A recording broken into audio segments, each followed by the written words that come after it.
Antigamente, vocês estavam espiritualmente mortos por causa dos seus pecados e porque não eram judeus e não tinham a lei. Mas agora Deus os ressuscitou junto com Cristo. Deus perdoou todos os nossos pecados e anulou a conta da nossa dívida, com seus regulamentos que nós éramos obrigados a obedecer. Ele acabou com essa conta, pregando-a na cruz. E foi na cruz que Cristo se livrou do poder dos governos e das autoridades espirituais. Ele humilhou esses poderes publicamente, levando os prisioneiros no seu desfile de vitória. Amém? Amém. Vamos orar. Deus querido e maravilhoso, obrigado a Deus por mais essa oportunidade, Senhor, que nos encontramos na Tua casa e na Tua presença, Senhor. Eu sei que muitos são os convites para estarmos em outro lugar. Grande é o desejo da nossa carne, Senhor, para fazermos outras coisas ao invés da Tua obra. Mas aqui está o Seu povo, Senhor, fiel, reunido na Tua presença, Senhor. Que o Senhor venha nos recompensar agora com esse banquete espiritual, que é a Tua palavra gloriosa, Senhor. Nos alimenta, Pai, nos fortaleça nessa caminhada, em nome do Senhor Jesus Cristo. Amém? Amém. Glória a Deus, aleluia. Irmãos, antes de entrar aqui na palavra do Senhor, eu gostaria de testemunhar também, né? Porque Deus é bom, Deus é maravilhoso, né? E o que darei eu ao Senhor por todos os benefícios que o Senhor ele tem feito, né? A não ser louvar o Senhor, né? O que podemos dar ao Senhor além da nossa gratidão é tentar ser um pouquinho fiel, né? Tentar trilhar os caminhos dele, estar na presença do Senhor, porque ele é maravilhoso. Tem um mês e pouquinho mais ou menos que o Bernardo ele ficou internado, né? Os irmãos sabem. E foi uma coisa assim muito estranha que aconteceu com meu filho, né? Foi assim algo muito estranho, inclusive a gente considerou até ataques espirituais mesmo, porque o diabo ele não presta, ele realmente investe contra a nossa família, contra os nossos filhos. O Senhor conhece o nosso caminhar, o nosso servir, e Ele conhece uma criança também quando busca Ele em espírito e em verdade, quando se dedica. E a gente estava um mês antes, né, ali nos preparativos para o congresso, e o Bernardinho sempre do meu lado, porque fazia as coisas assim mais no período da manhã. Samuel ia para a escola, já acordava cedo. Então, todas as coisas que eu fazia, os louvores que eu separava, o Bernardinho ficava cantando comigo, sempre me ajudando, né, amados irmãos? Mas não, eu já disse isso aqui para os irmãos também, que a gente considera os ataques espirituais, ora e repreende, mas a gente também confia nos médicos, porque Deus usa os médicos, né?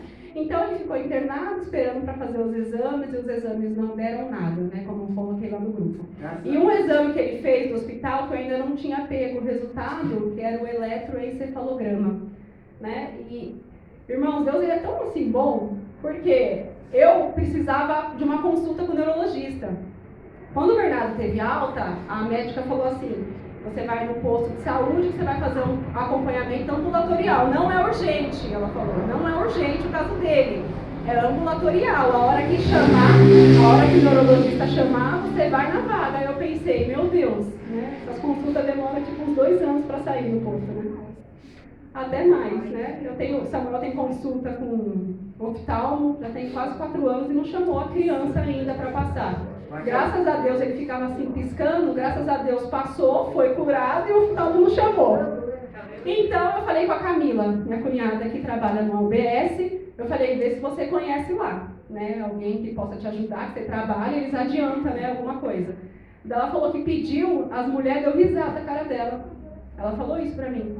Claro, elas riam da minha cara quando eu perguntei se tinha a vaga para neuropediatra. Aí eu falei, vixe, meu Deus do céu. Eu falei, mas ele não tem nada, ele já foi curado mesmo. Glória a Deus, em nome de Jesus ele já está curado, a gente crê. Irmãos, para a honra e glória do Senhor Jesus, eu fui na UBS que eu passo na UBS do SECAP. Irmãos, o Bernardo ficou 23 dias na fila e o neuro chamou, apareceu vaga para o neurologista para o Bernardo passar, irmãos. É assim, né? Eu podia gritar, sabe?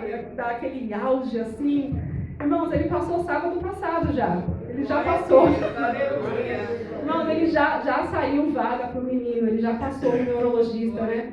E eu estava lá, eu não tinha nem que reclamar de nada, as pessoas que estavam lá há 2 anos na fila esperando pela vaga, e todo mundo reclamando que demora, e eu falei, pode demorar o dia todo, não tem problema, Deus já me deu essa oportunidade, essa vaga é minha, não tenho nada do que reclamar, eu quero só glorificar o Senhor.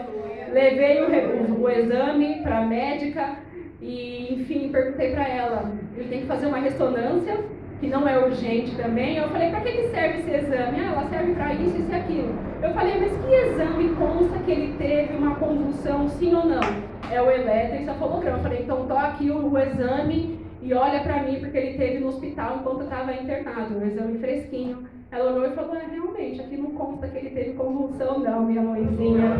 Irmãos, eu fiquei assim tão feliz, porque isso acontece, com muitos pais já passaram por isso. Isso acontece, irmãos, mas a gente crê assim no poder do Senhor mesmo, e a gente crê que realmente não era isso que tinha acontecido com ele. E eu glorifico o nome do Senhor pelo resultado do exame dele, que deu tudo bem. Eu glorifico o nome do Senhor, porque mais uma vez, como eu sempre digo aqui, irmãos, Deus é dono do SUS. Ele já me ouviu falando isso aqui, Deus é dono do SUS. E apareceu a vaga, quando riram da cara da Camila, Deus é que deu risada e falou, tu não conhece os meus planos, tu não conhece o meu poder. E o Senhor abriu essa porta, essa oportunidade, para comprovar de que realmente o Bernardo foi curado pelas mãos dele. Amém, irmãos? Louvado seja Deus. E quem somos nós para receber tamanha bênção do Senhor? Quem sou eu, né? Quem é você? Ainda que você se esforce, que você faça tudo o que está escrito na palavra do Senhor, somos como servos inúteis, porque tudo depende da graça e depende da glória do Senhor. O Senhor vê o teu esforço, o Senhor acompanha, né, a tua trajetória, o Senhor acompanha o teu esforço, mas não é por mérito meu e não é por mérito seu, é pelas misericórdias do Senhor que se renovam a cada dia. O que eu li aqui no início, amados irmãos? O apóstolo diz assim, que antigamente todos nós estávamos mortos espiritualmente, por conta dos nossos pecados. Agora, que pecado? É o nosso pecado da carne mesmo, é o nosso pecado de fazer aquilo que não agrada a Deus, é o nosso pecado de seguir o nosso desejo, de não seguir a vontade de Deus, mas também nós éramos mortos pelo pecado de não sermos nascidos judeus.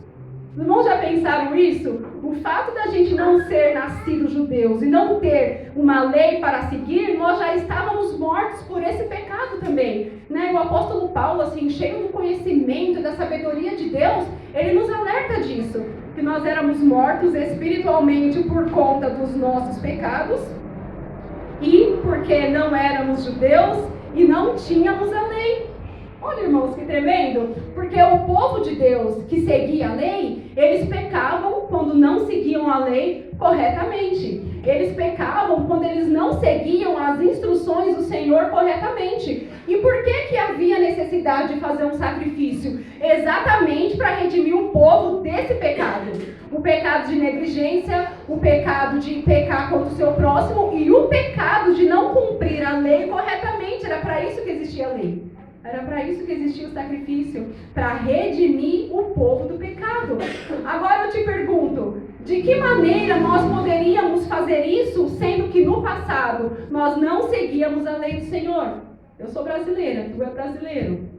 Não somos judeus, não seguíamos a lei. Jesus Cristo veio e aniquilou tudo isso, irmãos. Glória a Deus, aleluia. Até porque a lei do Senhor, não existia homem na terra que era capaz de seguir a risca. Era uma lei dura, era uma lei difícil, eram mais de 600 leis, da qual o homem não tinha a capacidade de memorizar e muito menos seguir. Porque mesmo hoje nós estamos libertos da lei, você não precisa seguir um livro. Aqui no Novo Testamento, né, irmãos, se você pega a palavra do Senhor, aqui não está dizendo assim direitinho, você não pode... Fala algumas coisas, né? Temos os mandamentos que falam alguma coisa. Você não pode roubar, você não pode matar, você não pode fazer isso. Mas aqui não está falando assim, olha, você não pode sonegar imposto, né? Você não pode contar uma historinha para ganhar um Bolsa Família. Você não pode contar uma mentirinha para enganar o leão lá na Receita Federal. A palavra do Senhor, ela não conta detalhadamente o que você pode e o que você não pode fazer. Você tem o discernimento do que é certo e do que é errado, e você vai praticar aquilo, e o Espírito Santo, ele vai te induzir a praticar aquilo que é bom. Porque o Espírito Santo, ele fala no teu coração. O Espírito Santo, ele fala na tua mente. Você sabe quando aquilo que você está praticando agrada o Senhor e quando aquilo não agrada a Deus. Irmãos, ninguém aqui é criança, exceto as crianças que são crianças. Mas nós adultos sabemos exatamente o que devemos fazer e o que não devemos. Agora, se em algum momento da tua vida você começa a justificar os seus erros, você começa a encontrar versículos para justificar o teu pecado, o seu pecado torna-se maior ainda. Mas você sabe que aquilo que você está praticando não agrada a Deus. Mas Paulo, ele deixou bem claro que agora Deus os ressuscitou junto com Cristo. Olha que maravilha, irmãos. Olha que maravilha. Por que ele fala Deus os ressuscitou junto com Cristo? Porque enquanto Jesus Cristo estava vivo, a lei vigorava. Não é verdade, amados irmãos? Quando aquele homem foi curado da lepra, o que Jesus falou para ele? Vai lá e se apresenta a quem? Aos sacerdotes. Porque a lei ainda vigorava. Não é verdade? Quando eles tocavam em pessoas impuras, eles tinham que fazer o quê? Ir se purificar.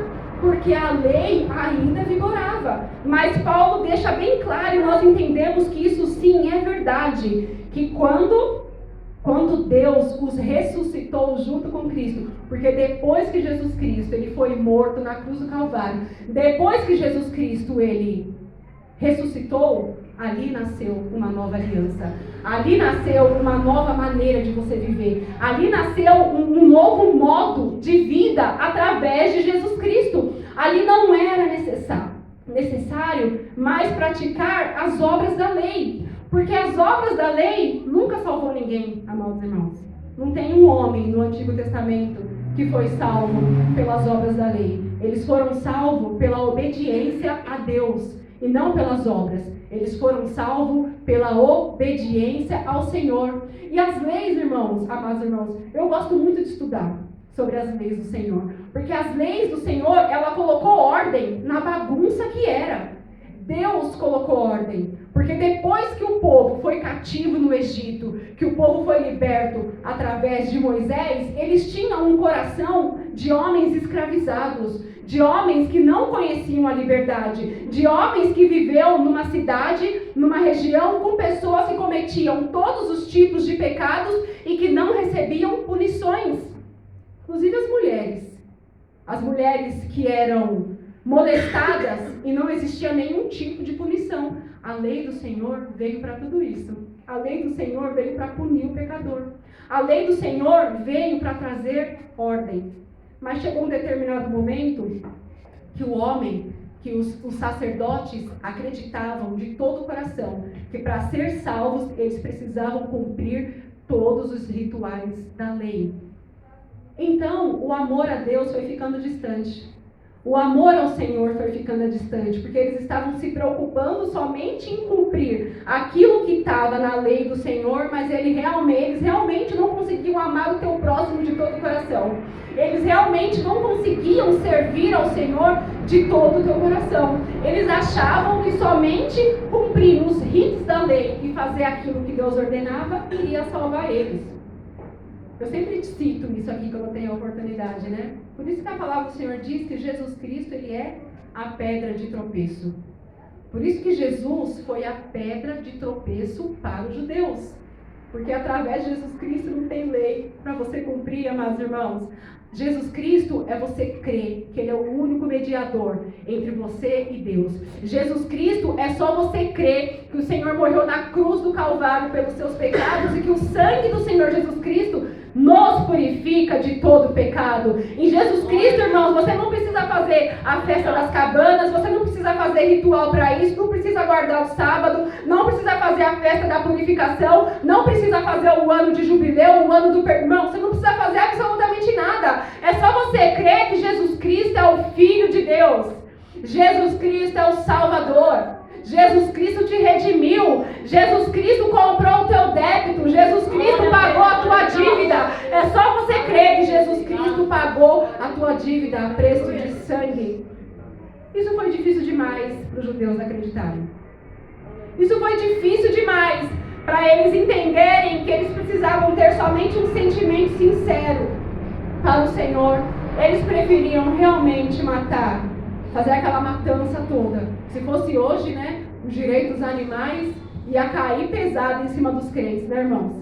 A palavra do Senhor diz assim, que quando Salomão construiu o templo, que ele foi consagrar o templo do Senhor, ele matou mais de 120 mil animais em 7 dias de festa. Irmãos, 120 mil sacrifícios em 7 dias de festa para poder consagrar o templo do Senhor. Imagina o dia de hoje, o que ia acontecer com os crentes, né, se tivesse que matar tanto bicho. Irmãos, eu não duvido da provisão de Deus. Deus sempre foi muito farto, é muita fartura, é muita abastança, irmãos, a natureza de Deus. Deus provia os animais para fazer os sacrifícios. Quando Davi, uma das últimas ministrações que eu trouxe aqui, que Davi levou a Arca da Aliança, que estava na cidade que eu esqueci o nome, até Jerusalém, eles davam 5 passos e sacrificavam vários animais. Já pensou, irmãos? Quantos quilômetros que era? Vamos colocar aí, 50 quilômetros. Eles davam 5 passos e sacrificavam animais e dançavam de alegria. Olha como a natureza de Deus, ela é próspera, ela é farta, é cheia de fartura. Hoje não, hoje o homem, meu Deus, ia cair matando em cima dos crentes, ia fechar todas as igrejas se fizesse todo esse tipo de sacrifício. Graças a Deus que o sacrifício único já foi feito. Jesus Cristo, o leão da tribo de Judá, que se levantou quando aqueles anciãos choravam, irmãos. Desesperadamente, quem é capaz de abrir o livro? Quem é capaz de desatar os céus? E o Senhor disse, eis-me aqui. Ele era o único digno, ele era o único limpo, ele era o único purificado, sem pecado, sem mácula, que podia realizar esse feito. E ele fez isso, amados irmãos, por mim e por você. Eu e você, que a gente não vale nada, irmãos, a gente não vale nada. Os nossos pecados nos distanciam de Deus, os nossos pecados cheiram tão mal, mas o Senhor, Ele te ama mesmo assim. O Senhor, Ele ama o pecado, mas Ele te ama. E Ele não desiste de você.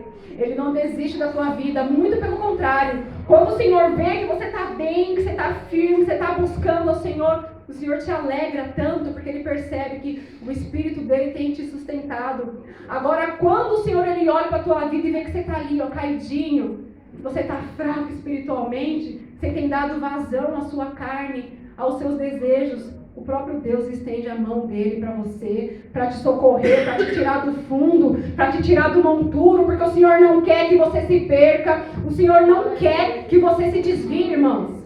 O Senhor não é esse Deus vingativo que a gente olha aqui no Velho Testamento, aquele Deus que fica esperando você pecar para te punir, aquele Deus que fica esperando você fazer alguma coisa errada para falar, agora eu vou pôr ele na prova de fogo. Amados irmãos, o Senhor, Ele te ama com amor fraternal, é com amor de pai, é com aquele amor daquela galinha que pega os seus pintinhos, ó, e coloca debaixo de suas asas. É um amor que te acolhe, é um amor que te aquece, é um amor que traz você, ó, juntinho para Ele. O Senhor, Ele quer que de forma voluntária você fala, hoje eu vou para a casa do meu Deus adorar o santo nome dEle. Hoje eu vou ouvir a palavra do meu Senhor. Hoje eu vou ouvir aquela palavra que me alimenta e que me sustenta. Irmãos, Davi, que tinha um coração tão voltado para o Senhor. Quando eu penso em Davi, irmãos, antigamente, irmãos, eu tinha um certo preconceito, sabe, com Davi. Antigamente eu tinha, assim, um certo preconceito com ele. Antigamente eu tinha um certo preconceito com o apóstolo Paulo também. Acho que muitas mulheres já tiveram, né, um certo preconceito, assim. O apóstolo Paulo, ele fala umas coisas, assim, que agora eu estou morto, Cristo vive em mim. Ele falava de um jeito que parecia que ele era igual a Jesus, assim. Parecia que ele era tão parecido com Jesus, ele estava tão lado a lado. Irmãos, mas quando eu pensava isso antigamente, era porque eu estava longe de Cristo. Era porque eu não era semelhante a Cristo. Porque quando você começa a buscar Deus, e você se inclina o seu coração mesmo a buscar o Senhor, quando você fica cada vez mais parecido com Cristo, amados irmãos, os homens começam a te rejeitar. Você começa a ser rejeitado pelos homens. As pessoas pensam que você é o crentinho do pau oco. As pessoas pensam que você quer se aparecer. As pessoas pensam que você não está fazendo a obra de coração. Você quer se destacar. Você quer um palco. Você quer se exibir. Irmãos, e não é isso. quando você se aproxima mais do Senhor, quando você fica cada dia mais, ou busca ficar cada dia mais parecido com Cristo, irmãos, você começa a se sentir semelhante a Paulo. Você fala, nossa, Paulo falou isso, meu. Irmãos, outro dia eu mostro para vocês os versículos que eu lia, eu falava, nossa, Paulo se acha, né? Ele fala, mas como que ele fala uma coisa dessa a respeito dele mesmo? Irmãos, é mais de Cristo e menos da gente mesmo. Quando você se enche mais de Cristo e quando você se esvazia de você mesmo, você tem autoridade que vem do céu para você pronunciar palavras como o apóstolo Paulo pronunciou. Não foi palavra que veio do coração dele. Foram palavras inspiradas pelo Espírito Santo de Deus. É pelo Espírito Santo de Deus que Paulo falava. E Davi, irmãos, como eu estava dizendo, Davi ele tinha um coração tão voltado para Deus, e ao mesmo tempo que a palavra do Senhor diz, né, que Davi era segundo o coração de Deus. Só que Davi era um homem sanguinário. Davi era matador, irmãos, matador Davi ele era. Essa é a palavra. Quando a gente começa a ler ali no livro de Samuel, quando Davi vai levar a comidinha lá para os irmãos dele, ele era um jovem. Ele era um menino, ruivo, né, com aspecto gentil. Ele já servia a Deus, Davi. Davi já tinha um coração voltado a Deus. Mas quando o Senhor disse, e quando o Senhor ungiu Davi, a rei de Israel, ainda que levou anos para ele tomar posse, irmãos, o espírito dele mudou. Porque ali foi permissão do Senhor. Ali foi permissão de Deus. Antigamente era olho por olho e dente por dente. Não é como era hoje, irmãos. Você me ofendeu? Você me deu um tapa? Bate na outra face. Você me ofendeu? Eu vou orar por você. Não era assim que o negócio funcionava não, irmãos. Vai ler Salmos. Davi pedia a morte dos inimigos dele em todos os salmos. Davi pedia que eles fossem derrotados. Senhor, eles te odeiam. Eu odeio aqueles que não amam a tua lei. Aniquila todos eles, irmãos. Davi pedia a morte dos inimigos dele praticamente em todos os salmos. E depois que o tempo foi passando, Davi matou o gigante. Davi se tornou realmente ali o homem que Deus queria que ele se tornasse. Ele agradava a Deus, irmãos. Do jeito que ele era, Davi agradava a Deus. Ele pecava, ele se arrependia e Deus perdoava. É com você assim também. É comigo. Você peca, se você se arrepende, o Senhor ele te perdoa, o Senhor ele te lava, irmãos. O Senhor te dá um banho, ele te limpa. Mas o Senhor conhece a intenção do teu coração. Assim Deus conhecia o coração de Davi. Davi tinha um coração totalmente voltado a Deus. E durante toda a sua vida, Davi nunca adorou deuses estranhos. Davi sempre adorou o Deus de Israel, o Senhor dos exércitos. Como eu disse, pecado todos nós temos. É como está escrito aqui. Vou continuar. Deus perdoou todos os nossos pecados. E anulou, olha irmãos, que tremendo, anulou a conta da nossa dívida. Irmãos, você era devedor. Você era devedor, irmãos. Sabe antigamente quando você entrava numa padaria ou numa, sei lá, qualquer lojinha quitanda, tinha um painelzinho lá assim, ó, aí tinha o seu nome lá com os fiados, né? Tava lá seu nome, ó. Felipe pegou 10 pães aqui, pegou a carne seca, tá devendo 15 reais. Maiara pegou o papel higiênico, tá devendo 10 reais aqui. O irmão Nelson pegou também uma linguiça calabresa, tá devendo 30 aqui. Seu nome estava lá, irmãos. Você era um devedor. Você tinha uma dívida. Você tinha uma dívida que dinheiro nenhum podia pagar essa dívida, irmãos. Dinheiro nenhum podia pagar. Essa dívida só era paga através de derramamento de sangue. Porque não há remissão de pecados sem derramamento de sangue. E olha o que Paulo diz. Ele anulou a conta da nossa dívida com os seus regulamentos que nós éramos obrigados a obedecer. Aqueles regulamentos que você nunca obedeceu porque você não é judeu, ele pagou por você. Ele anulou a sua dívida, ele anulou o seu débito. E foi na cruz do Calvário que ele nos livrou do poder dos governos e das autoridades espirituais. Ele humilhou esses poderes publicamente, levando os prisioneiros no seu desfile de vitória. É por isso que a palavra do Senhor fala sobre a vergonha da cruz, amados irmãos, porque ali de forma pública, Deus humilhou principados e potestades, porque quando eles achavam que Jesus havia sido vencido, Jesus desceu e mostrou que era vencedor. Jesus mostrou que ele venceu na cruz do Calvário. Aquela vergonha pública, irmão, se tornou um espetáculo maravilhoso para a minha e para a tua vida, irmãos. Porque não é necessário mais. Não é necessário mais matar um bode. Não é necessário mais mandar o bode expiatório para o deserto para expiar os seus pecados. Mas se você é muito pobre, você podia pegar uma rolinha para sacrificar. Não é, deixa o bichinho voar. Não é necessário mais pegar uma rolinha e matar a rolinha para ser culpado do pecado que você cometeu. Para levar o preço do pecado que você cometeu. Não. Jesus Cristo de forma voluntária. João capítulo 10 diz assim, que de forma voluntária o Senhor se entregou. De forma voluntária o Senhor se entregou ao madeiro. O Senhor foi à cruz do Calvário. E pela sua própria vontade e pela sua própria hora, pelo seu próprio tempo, o Senhor escolheu a hora da tua morte. E morreu. E pelo seu próprio tempo, ele ressuscitou. Porque quando ele viu que estava tudo consumado, ele disse, Pai, em tuas mãos eu entrego o meu espírito. Amados irmãos, para você ser lavado neste sangue, é só você se arrepender dos seus pecados. Essa semana, fui lavar o kimono dos meninos. Eles têm campeonato amanhã. Aí eu fui olhar na internet uma receita para branquear tecido. Porque eu lavei um kimono do Samuel, kimono caro, irmãos. O Bernardo tem um tênis amarelo. Seus irmãos já viram que ele tem tênis amarelo? Eu lavei o tênis do Bernardo, coloquei na máquina para centrifugar, que é de tecido. Esqueci o tênis lá dentro. A máquina ficou aberta, eu falei, chegou do judô, joga o kimono na máquina. O tênis estava dentro, eu não vi que o tênis estava. Na hora que lavei o kimono, acordei 5 horas da manhã para ir no banheiro, fica dentro do banheirinho em casa, que eu dei uma olhada na máquina, o kimono estava meio amarelo. Eu falei, acho que eu estou com sono ainda, né? Não estou enxergando direito. Aí fui beber água, na hora que eu voltei, falei, deixa eu olhar de novo isso. Irmãos, quando eu vi o kimono do Samuel, gente do céu, mas me deu um frio no estômago. Eu falei, eu não acredito que eu fiz isso com o kimono do Samuel, gente. Quase R$300 um kimono para ele lutar. Irmãos, mas eu tentei de tudo. Mandamos até na lavanderia, lá na 5ASEC. Gente, o kimono do Samuel está totalmente amarelo. Ficou totalmente amarelo, amados irmãos. E eu falei, meu Deus do céu, existe mancha que o ser humano não consegue tirar.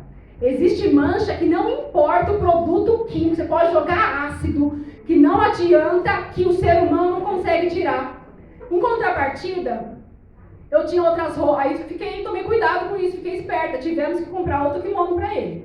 Ficamos espertos assim, eu falei, meu Deus do céu, me ajuda a lavar roupa branca, né? Porque eu ponho tudo na máquina, irmãos. Eu não sou essa mulher assim, caprichosinha, que separa branca, eu taco tudo na máquina. Glória a Deus pelas máquinas de lavar, taco tudo lá dentro da máquina, né? Depois só estendo as roupas lá. O sabão faz a sua parte, o Comfort deixa ela cheirosinha, glória a Deus. Aí me ajuda, Senhor, vou ser caprichosa, porque eu já perdi, né, esse kimono. Aí vi uma receita na internet com água oxigenada, bicarbonato de sódio, né? A Márcia limpa a sopa branca, mas eu falei, não vou pedir pra minha sogra não, vou fazer isso aí. Aí achei a receita, irmãos. Essa blusa aqui que eu tô usando, ela tava encardida, eu não usava essa blusa, acho que tinha, sei lá, 1 ano e meio. Ela tava encardida, eu lavei na máquina, ela ficou mais encardida ainda, eu larguei pra lá. Falei, não, eu vou tirar isso em nome de Jesus. Fiz o preparo, peguei um monte de roupa branca que tava amarelada. Irmãos, coloquei lá dentro do caldeirão. Irmãos, incrível, irmãos. A blusa ficou alvinha. As roupas, a blusa social do Lucas que ele tinha, estava encardida, irmãos, ficou branquinha. Falei, meu Deus, Deus é maravilhoso. Aí o Espírito Santo falou no meu coração. O dia de lavagem de roupa suja é como o dia quando um homem, um pecador, se arrepende do pecado dele. Quando um pecador se arrepende dos seus pecados, é o banho que o Espírito Santo dá na vida do cristão, amados irmãos. Quando você realmente, de forma diligente, você olha e fala, Senhor, eu sou pobre, sou pecador, Senhor, eu estou sujo, eu preciso que o Senhor me lava, Senhor. O Senhor, Ele entra com providência na tua vida, amados irmãos, e aquela mancha, aquela sujeira que você não consegue tirar, Deus tira. Deus pode tirar, irmãos, o dia de lavagem de roupa suja na tua casa é o dia que o Espírito Santo lava a tua vida. É o dia que o Espírito Santo te lava e te limpa e te purifica de todo pecado, irmãos. Não existe sujeira que Deus não limpe. Não existe crosta que o Senhor não consiga tirar. Amados irmãos, você pode ferver uma roupa. Você pode pegar uma roupa que está com mofo. Você fala, essa roupa que eu não consigo tirar. Irmãos, o Senhor, Ele tira tudo. O Senhor, Ele limpa tudo. Você pode se achar o pior dos pecadores. Você pode se achar o pior dos homens e o pior das mulheres. Quando você se sujeita à lavanderia de Deus, irmãos, o Senhor, Ele te lava, Ele tira tudo. Ele tira tudo, Ele te limpa, Ele te purifica, amados irmãos. Não tem sujeira que Deus não tira. Não tem pecado que o Senhor não perdoa na tua vida, irmãos. O Senhor quer você limpo e puro na obra dEle, para servir. Irmãos, porque naquele grande dia, como foi no Congresso das Senhoras, a sua roupa tem que estar alvinha para você entrar no céu. A sua roupa não pode ter nenhuma manchinha para você entrar no céu. É alvo como a neve. É branquinho, irmãos, como o leite. É desse jeito que a gente vai entrar para a glória do Senhor Jesus. Amém, amados irmãos? É desse jeito que a gente vai entrar lá no céu. Roupa suja tem que lavar aqui, ó. Enquanto dá tempo. Enquanto dá tempo, lava os teus pecados no sangue do Cordeiro. Lava os teus pecados no sangue puro do Senhor Jesus Cristo, irmão. Há poder no sangue de Jesus, amém? Há poder no sangue de Jesus, amém, igreja? Há poder no sangue de Jesus, amém, igreja? Oh, glórias, há poder no sangue de Jesus Cristo. Amados irmãos, assim eu agradeço a oportunidade. Passo para o pastor Adão e as palmas louvam ao Senhor Jesus Cristo.